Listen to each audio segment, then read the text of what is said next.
எனது அருமை மது அருந்தும் தோழர்களே, நீங்கள் எவ்வளோ அடித்தாலும் தாங்கிக் கொள்ளும் கல்லீரல் தான் பேசுகிறேன். மது அருந்தும்போது உடலுக்குள் இருக்கும் ஒரே ஒரு உறுப்பு மட்டும் அவனை காப்பாற்றவும், அவனது ரத்தத்தில் கலந்த ஆல்கஹாலை பிரிக்கவும் ஒரு நொடி கூட ஓயாமல் உழைத்து கொண்டிருக்கும். மது அருந்திய 2 மணி நேரத்துக்கு பிறகுதான் அது சிறுநீராக வெளியேற்றப்படும். ஆனால் 4 அல்லது 5 நிமிடங்களிலேயே நாம் குடிக்கின்ற மதுவானது ரத்தத்தில் கலந்து விடுகிறது. ரத்தத்திலிருந்து ஆல்கஹாலை பிரித்து இதய ஓட்டத்தை சீராக்குகின்ற வேலையை தான் கல்லீரல் செஞ்சுட்டு இருக்கு. கல்லீரல் மட்டும் இந்த வேலையை செய்யலைன்னா மது அருந்திய சிறிது நேரத்திலேயே மனிதன் இறந்து விடுவான். மனிதனுக்கு மிகப்பெரிய நண்பன் யாருன்னு பார்த்தா அது அவனோட கல்லீரல் தான். கல்லீரல் மட்டும் கெட்டுடுச்சுன்னா மனிதன் உயிர் வாழறதுக்கு வாய்ப்பே இல்லை. மற்ற எந்த உடல் உறுப்புகளும் செய்யாத வேலையை கல்லீரல் செஞ்சுட்டு இருக்கு. மற்ற உறுப்புகள் ஒரு நேரத்தில் 400 வேலையை செஞ்சு முடிக்குதுன்னா கல்லீரல் 800 வேலையை செஞ்சு முடிக்குது.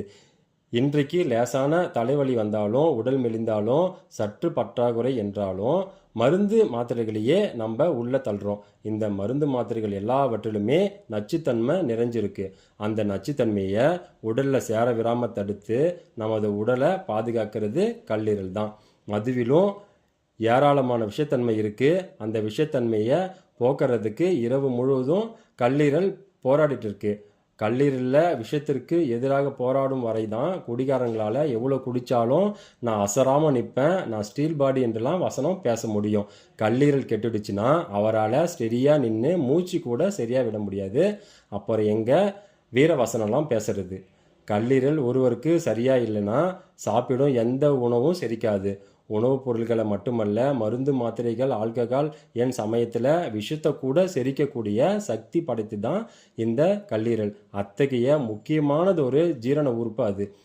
அதுக்காக எவ்வளோ அடித்தாலும் தாக்குதேன்னு ரொம்ப நல்லது போலன்னு தாறுமாறாக அதுக்கு கஷ்டத்தை கொடுக்கக்கூடாது. கண்மூடித்தனமாக அளவுக்கு அதிகமாக மது குடிக்கிறது கல்லீரல் வீக்கத்தை அதிகப்படுத்தும். கல்லீரலை கழுதையோடு ஒப்பிட்டு பார்ப்பாங்க. கழுதை எவ்வளோ அடித்தாலும், எவ்வளோ அது மேலே பாரத்தை எடுத்து வச்சாலும் அசராமல் சுமந்துட்டு போயிட்டே இருக்கும். அதே கழுதை படுத்துடுச்சுன்னா திரும்ப எழுந்திருக்காது. கல்லீரலும் அப்படி தான். தொடர்ந்து குடிக்க மது என்னும் விஷயத்தோடு ஓயாமல் தொடர்ந்து போராடிட்டே இருக்கும். அத்தகைய கல்லீரலை காப்பாற்ற மதுவையும் புகையையும் தவிர்க்கணும். பால் கலக்காத டீ, காஃபி மற்றும் செயற்கை குளிர்பானங்களை போன்றவற்றை தவிர்க்கணும். அதற்கு பதிலாக கருப்பட்டி, சுக்கு காஃபி, இஞ்சி டீ, எலுமிச்சை டீ, இயற்கையான பழச்சாறு, கரும்புச்சாறு, பதநீர் போன்றவற்றில் குடிக்கலாம். உணவை நிதானமாக மென்று மிழுங்கணும். நமக்கு அசதியாக இருக்கும்போது ஓய்வுக்கு முன்னுரிமை கொடுக்கணும். முடிந்தவரை தொட்டதுக்கெல்லாம் ஆங்கில மருந்துகளை உட்கொள்வதை தடுக்கணும். நமது வீட்டிலேயே சமையல் அறையில் இருக்கின்ற மருந்துகளே பெரிய மருத்துவம் தான்.